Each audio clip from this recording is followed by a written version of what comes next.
Hello dear students, lecture number 6 ની અંદર આપણે જોઈશું પ્રશ્ન નિયમિત વિદ્યુતભાર વિતરણ ધરાવતા પાતળા ગોળાકાર વિદ્યુતભારિત કવચને કારણે કવચની બહાર, કવચની સપાટી પર અને કવચની અંદરની કવચની તેના અંદરના બિંદુ માટે સ્થિતિમાનના સૂત્ર લખો. આમ તો જોવા જઈએ ને તો આ પ્રશ્ન MCQ માટે વધારે પૂછાઈ શકે એવો પ્રશ્ન છે, બરાબર. એટલે ખાસ આપણે જોવા જઈએ તો પહેલાં 2 પોઈન્ટની આપણે ડિસ્કસ કરીએ છીએ. એમાં પહેલો જે પોઈન્ટ છે સૌથી પહેલો, એની અંદર કવચની બહાર અને કવચની સપાટી પર બિંદુએ આપણે સ્થિતિમાન શોધવું છે, બરાબર. તો એ કઈ રીતે શોધી શકાય એની આપણે પહેલાં ડિસ્કસ કરીએ, બરાબર. જો 3 વસ્તુ છે, કોઈ એક તમને ગોળાકાર કવચ આપેલું હોય, બરાબર, પાતળા ગોળાકાર વિદ્યુતભારિત કવચ, એટલે ગોળાકાર તમને કોઈ કવચ આપેલું છે તો એની બહારના બિંદુએ, એની સપાટી પરના બિંદુએ અને તેના અંદરના બિંદુએ સ્થિતિમાન કેવું હશે તેની આપણે ડિસ્કસ કરવી છે. આવી જ થિયરી એક આપણે જોઈ હતી ચેપ્ટર 1ની અંદર, બરાબર, જેમાં વિદ્યુત ક્ષેત્ર શોધવાનું હતું. તમને યાદ હોય તો વિદ્યુત ક્ષેત્ર આપણે શોધવાનું હતું અંદરના ભાગમાં, બહારના ભાગમાં અને સપાટી ઉપર, બરાબર. એવી રીતે આમાં સ્થિતિમાન શોધવાનું છે. તો અહીંયા આપણે આકૃતિ દર્શાવેલી છે. આકૃતિ અહીંયા આપણે એવું ના વિચારતા કે અહીંયા જે ધન વીજભાર છે એ કવચની અંદરની બાજુએ છે, કવચની સપાટી ઉપર આપણે ધન વિદ્યુતભાર લીધો છે. હવે અહીંયા જે સ્મોલ આર મેં દર્શાવેલું છે એ શું દર્શાવે છે કે આ કવચથી કોઈ બહારના બિંદુએ એટલે P બિંદુએ આપણે શું કરવું છે, સ્થિતિમાન શોધવું છે. અને આર શું છે તો આ કવચ છે એની ત્રિજ્યા આપેલી છે તમને, કેપિટલ આર. તો અહીં તમે કન્ડિશન જોઈ શકો છો કે આ સ્મોલ આર છે એ કેપિટલ આર કરતાં મોટું છે, મતલબ બિંદુ ક્યાં છે, બહારની સાઈડ છે. હવે બિંદુ બહારની સાઈડ હોય તો આ વિદ્યુત ભારને કારણે, સપાટી પરના વિદ્યુત ભારને કારણે વિદ્યુત સ્થિતિમાન કેટલું મળે, તો એના માટેનું સૂત્ર આપણું જે નોર્મલ સૂત્ર હતું એ મુજબ જ મળે, V = KQ/R. તમારે શું યાદ રાખવાનું થાય, આ કોના માટે છે,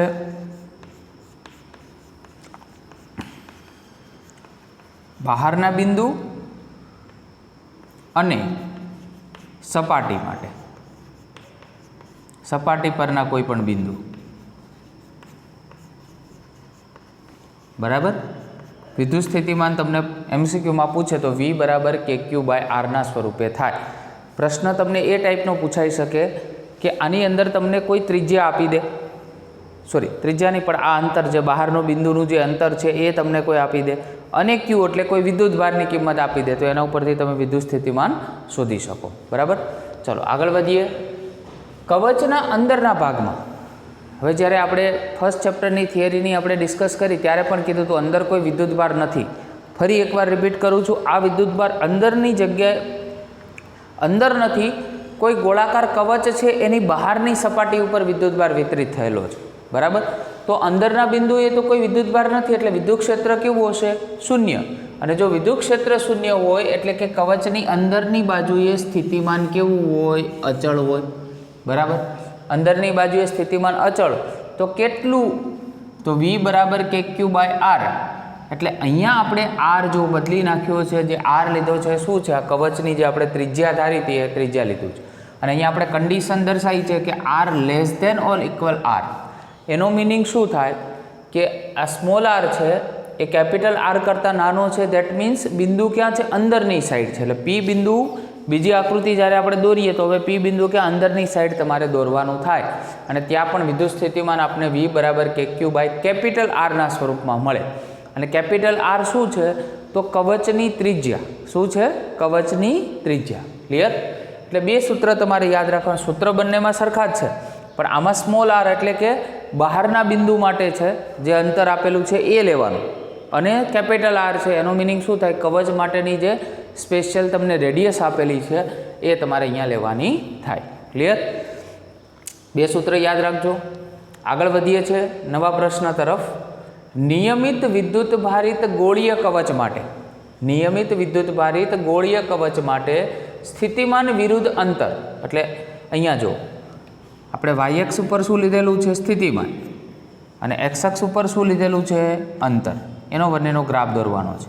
આવા ગ્રાફ તો આપણે બે ગ્રાફ ઓલરેડી આપણે ભણી ગયેલા છે. આજે ત્રીજો ગ્રાફ આપણે દોરવાનો છે, ખાસ ધ્યાન રાખજો.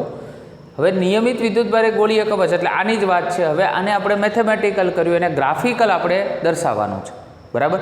તો સૌપ્રથમ અહીંયા હું વી લખું છું. વી પોઈન્ટ આગળ શું થાય છે તો યાદ રાખો, અહીંયા હંમેશા ત્રિજ્યા 0 હોય, બરાબર ને. અહીંયા આર બરાબર શું છે 0, બરાબર. એટલે કોઈ પ્રકારનું ઉગમ બિંદુ ઉપર અંતર હોય નહીં. અહીંયા આપણે લઈએ છીએ આર, બરાબર. એ કેવું લઈએ છીએ ઇઝ ઇક્વલ ટુ આર, આ પોઈન્ટ આગળ. અને ત્રીજા માટે આપણે અહીંયા લઈએ છીએ R is greater than R. Clear? 3 condition. R બરાબર 0 ઉગમ બિંદુ આગળ, આર બરાબર આર એટલે કવચની સપાટી ઉપર, એવું થાય. આર બરાબર આર એટલે આ બિંદુ ખેંચાઈને ક્યાં આવી જશે અહીંયા, એટલે આ આર અને આ આર બંને એક સમાન હોય એટલે કવચની સપાટી પર. અને આર ગ્રેટર ધેન આર એટલે આર એ કેપિટલ આરથી મોટું છે, બરાબર. એટલે ક્યાં હશે, બહારની સાઈડ હશે. તો અહીંયા એક આપણે રેફરન્સ લાઇન ડ્રો કરીએ. હવે તમને ખબર છે આર બરાબર 0 ને આર બરાબર આર એટલે આ થયું અંદરનો ભાગ, બરાબર. તો અહીંયા લખી દઈએ કવચનો અંદરનો ભાગ. અને ઉપર જો વાંચો, કવચના અંદરના ભાગમાં સ્થિતિમાન તો અચળ, અચળ એટલે ખાલી આ રીતે એક લાઈન ડ્રો કરીશું. આ અચળ થઈ ગયું, બરાબર.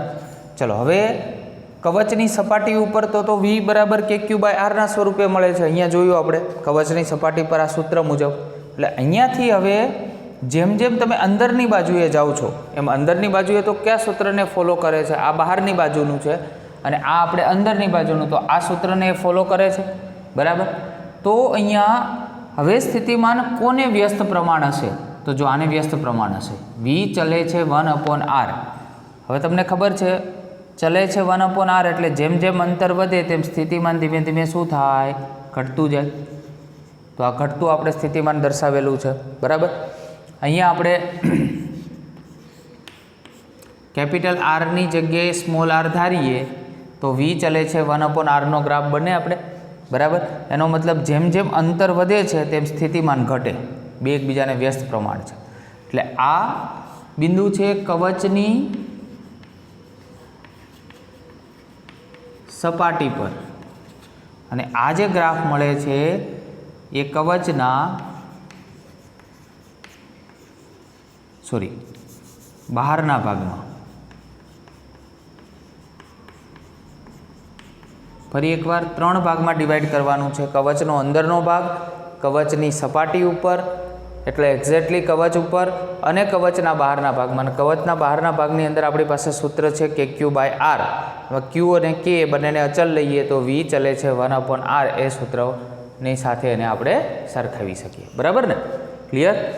તો 3 ભાગ, અંદરનો ભાગ એક્ઝેક્ટલી કવચ ઉપર અને કવચનો બહારનો ભાગ, આ રીતે દોર્યો. એનું રીઝન આ સૂત્ર છે, બરાબર, જે આપણે આગળ ભણી ચૂકેલા છીએ, બરાબર. ચલો આગળ આપણે હવે ત્રીજા પ્રશ્નની આપણે ડિસ્કસ કરીએ. તો ત્રીજા પ્રશ્નની અંદર તમને શું આપેલું છે, તો સમસ્થિતિમાન પૃષ્ઠ એવો શબ્દ આપેલો છે. સમસ્થિતિમાન પૃષ્ઠ એટલે શું, બરાબર. સમસ્થિતિમાન પૃષ્ઠ એટલે શું, અને સમસ્થિતિમાન પૃષ્ઠ આપણે દોરવાના છે, બરાબર. 1 by 1 લઈએ, બિંદુવત વિદ્યુતભાર માટે, પછી ડાયપોલ માટે, એવી રીતે અલગ અલગ 4 એવી તમારે આકૃતિઓ દોરવાની છે. તો પહેલાં સમજીએ સમસ્થિતિમાન પૃષ્ઠ એટલે શું. તો એક સરખું વિદ્યુત સ્થિતિમાન ધરાવતા, સમસ્થિતિમાન એટલે એક સરખું વિદ્યુત સ્થિતિમાન ધરાવતા બિંદુઓમાંથી પસાર થતા કાલ્પનિક પૃષ્ઠને એક સરખું સ્થિતિમાન ધરાવતા બિંદુઓમાંથી પસાર થતા કાલ્પનિક પૃષ્ઠને શું કહેવાય, સમસ્થિતિમાન પૃષ્ઠ કહે છે, બરાબર. એવું તમારે પૃષ્ઠ ધારવાનું, બરાબર, કે જે બધી જગ્યાએ સ્થિતિમાન કેવું હોય, વિદ્યુત સ્થિતિમાન એક સમાન હોય, બદલાતું ના હોય, બરાબર. એવા પૃષ્ઠ છે, બધાને સમસ્થિતિમાન પૃષ્ઠ કહીશું. નંબર 1 માટે આપણે આકૃતિ દોરીએ સમસ્થિતિમાન પૃષ્ઠની. પહેલું છે આપણી પાસે બિંદુવત વિદ્યુતભાર. ચલો, બિંદુવત વિદ્યુતભાર એને પોઈન્ટ ચાર્જ કહેવાય ઇંગ્લિશમાં. તો બિંદુવત વિદ્યુતભાર હોય એટલે તમે જાણો છો, કોઈ પણ આપણે એક વિદ્યુતભાર લઈએ, ધન વીજભાર લઈએ. હવે ધન વીજભારમાંથી હું એકા કોઈ ત્રિજ્યાનું અહીંયા સમસ્થિતિમાન પૃષ્ઠ દોરું છું. આના દરેક બિંદુએ સ્થિતિમાન કેવું હશે? એક સમાન હશે. આ પૃષ્ઠમાં પણ એક સમાન હશે. તો એવું કહેવાય એકલ વિદ્યુતભારને કારણે જુદા જુદા ત્રિજ્યાના સમસ્થિતિમાન પૃષ્ઠ દોરી શકાય. જો આ બધી ત્રિજ્યા અલગ અલગ છે. આ પહેલું પૃષ્ઠ છે, આ બીજું પૃષ્ઠ છે, આ ત્રીજું પૃષ્ઠ છે, બરાબર. એવી જ રીતે જો તમે આવી રીતે ધન વીજભાર લો, બરાબર, અને ધન વીજભારમાંથી તમે જાણો છો કે વિદ્યુત ક્ષેત્ર રેખાઓ એ કાલ્પનિક રીતે બહારની સાઈડ નીકળતી હોય.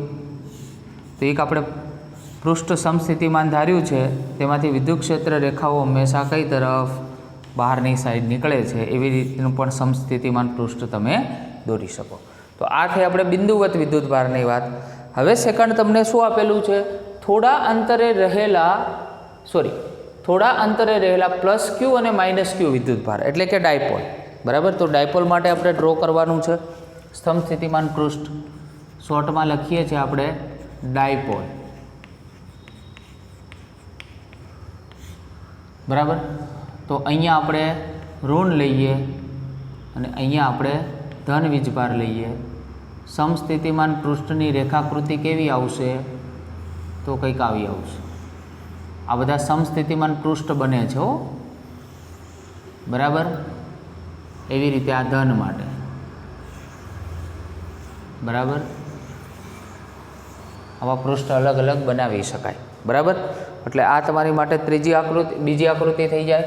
હવે તમને નંબર 3 આપેલી છે. નંબર 3 થોડા અંતરે રહેલા 2 પ્લસ ક્યુ માટે, બરાબર. હવે એના માટે કઈ રીતની રેખાકૃતિ બની શકે? તો અહીંયા તમારે ધન વીજભાર લેવાનો છે, બરાબર. આ ટાઈપનું સમસ્થિતિમાન પૃષ્ઠ બની શકે. સેમ એવી જ રીતે અહીંયા આપણે ધન વીજભાર બીજો લઈએ તો એની રેખાકૃતિ કંઈક આવી રીતે બની શકે, બરાબર. અને આ બંનેને એક આ રીતે સેમ પૃષ્ઠ વડે દર્શાવી શકાય. ક્લિયર? તો આ થઈ આપણે નંબર 3, બંને ધન વીજભાર. જો પ્લસ ક્યુ. સમાન વિદ્યુત ક્ષેત્રમાં સમસ્થિતિમાન પૃષ્ઠ દોરો. નંબર 4, સમાન વિદ્યુત ક્ષેત્રમાં, એટલે વિદ્યુત ક્ષેત્ર રેખાઓ એક સમતલમાંથી એક સમાન રીતે પસાર થતી હોય તો આવા જુદા જુદા આપણે પૃષ્ઠ ડ્રો કરીએ, બરાબર. નંબર 2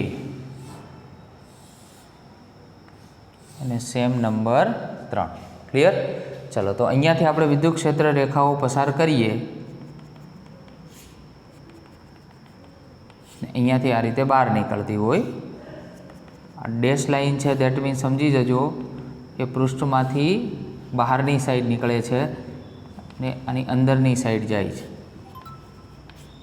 બરાબર. આવી તમે ઘણી બધી ક્ષેત્ર રેખાઓ છે એ આપણે ડ્રો કરી શકાય, બરાબર. તો ફરી એકવાર ધન વિદ્યુતભારને કારણે જુદી જુદી ત્રિજ્યાઓના તમે સમસ્થિતિમાન પૃષ્ઠ દોરી શકો. અહીં તમને વિદ્યુત ક્ષેત્ર રેખાઓ આપેલી છે, બરાબર. એ ધન વિદ્યુતભારને કારણે ત્રિજ્યાવર્તી બહારની સાઈડ હોય છે. એક સમાન પૃષ્ઠ આપણે એક દર્શાવેલું છે. 2 ડાયપોલ છે, ડાયપોલની અંદર પ્લસ ક્યુ અને માઇનસ ક્યુ બંને હોય, એટલે એક બાજુ માઇનસ ક્યુ, બીજી બાજુ પ્લસ ક્યુ. એના માટેના સમસ્થિતિમાન પૃષ્ઠ આપણે દર્શાવેલા છે. 2 ધન વીજભાર હોય તો એના માટેના સમસ્થિતિમાન પૃષ્ઠ પણ આકૃતિની અંદર દર્શાવેલા છે. અને નંબર 4 શું કીધું છે? એક સરખું વિદ્યુત સ્થિતિમાન બિંદુમાંથી પસાર સમાન વિદ્યુત ક્ષેત્રના સમસ્થિતિમાન પૃષ્ઠ, એટલે સમાન વિદ્યુત ક્ષેત્રના સમસ્થિતિમાન પૃષ્ઠ છે, જ્યાં આપણે એરો વડે જે દર્શાવેલું છે એ શું છે? વિદ્યુત ક્ષેત્ર છે, ક્ષેત્ર રેખાઓ દર્શાવે. ક્લિયર? બરાબર. તો આજ માટે આપણે 3 પ્રશ્નની ડિસ્કસ કરી, જેમાંનો પહેલો પ્રશ્ન છે વધારે MCQ માટે, બીજો પ્રશ્ન છે સારો લોજિકલ પ્રશ્ન છે અને ત્રીજો પ્રશ્ન છે ગ્રાફિકલ પ્રશ્ન છે. Clear? Okay, thank you very much.